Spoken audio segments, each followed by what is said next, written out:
So a few days ago, I found this chest on the side of the road. It's a trashy chest, a wooden box which is in a very rough shape, and I've decided to bring it back to life and flip it so I can use it in my future house, which I don't have yet. So yeah, it was dirty. It was in a bad state. So first things first, I decided to sand it.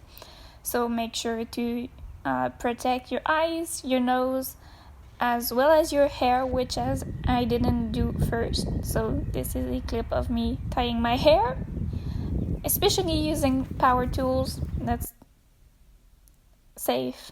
So don't do what I did there. So first I'm sanding it using an electric sander. I don't actually know what grit I used because it didn't really matter. I just got the roughest that I could, just to get all that gunk out, because it was dirty. The paint job was terrible. So yeah, just sanding it on all its different angles. As you can see here, the paint job was very bad.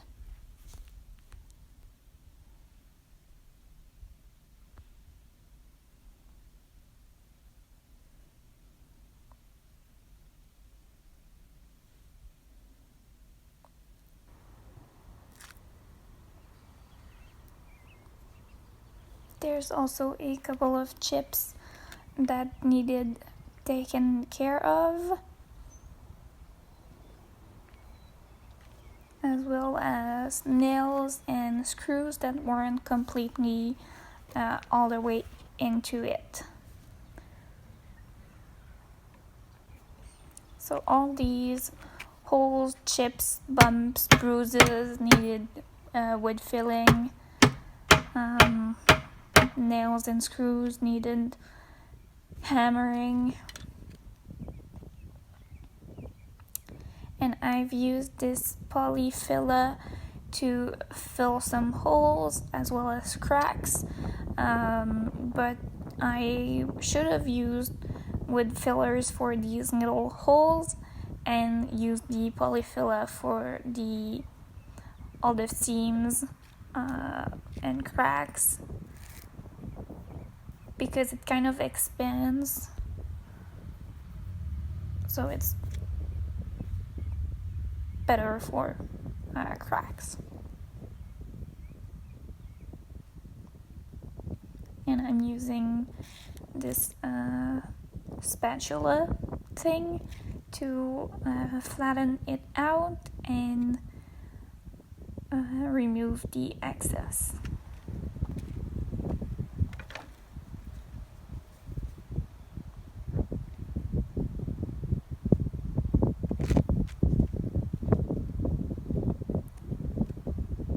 And here, instead of the spatula thing, I recommend you use your finger to remove the excess, because it just gives a smoother effect than with that stiff spatula.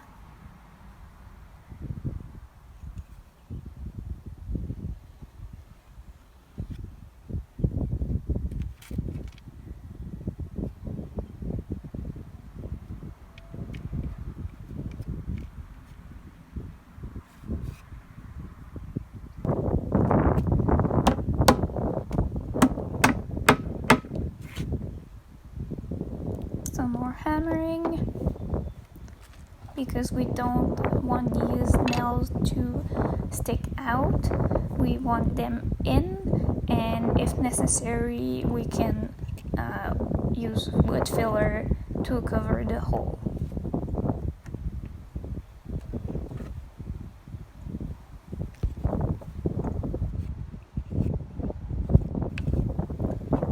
There were so many holes, bumps, chips on that chest.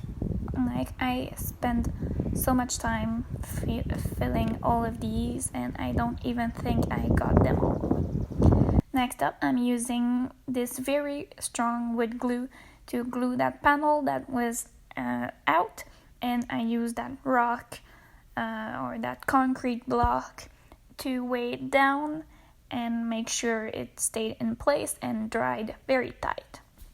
Next up, I'm using this half dried out wood filler for the top. Wood filler is very great. It's sandable and it's drying very hard. So once it's dried, you don't have to worry about it like being too fragile. Next, I'm vacuuming the standing dust from inside. The outside I will wipe down.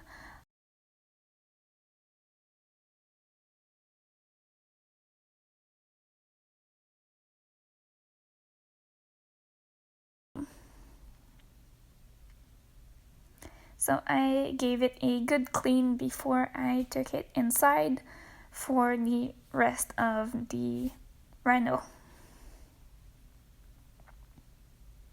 But first I am sanding down my wood filler, polyfiller, and I think I used a little bit of plaster because I didn't have enough wood filler.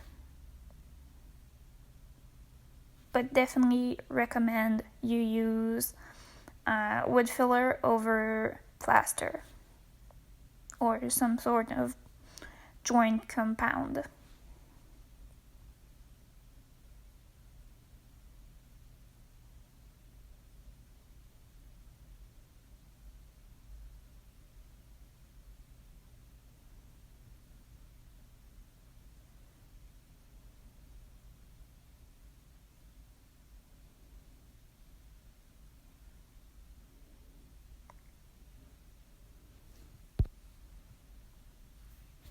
Moving on inside, I am filling a bunch of different holes that I didn't see first, and then I'm cleaning it once again with warm water, vinegar, as well as essential oil, just so it smells great. And this is a satisfying shot of dirty water. Next up is priming. You definitely want to prime when going from a dark color to a lighter one, because that old paint can bleed through your color after some time.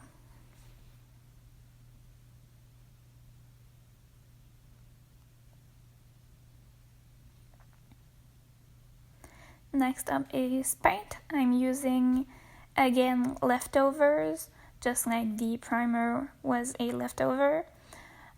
So with my foam roller, I am painting the outside, the inside, and all around. I actually ended up doing 2 coats of paint. And here is a tip for in between coats, so you don't have to wash your foam roller or any roller or paintbrush. You just put it in a bag with an elastic, so it will stay moist for 4 days, and then you can do your second coat. And this is the final result. And this is a beautiful shot of me showing it to you.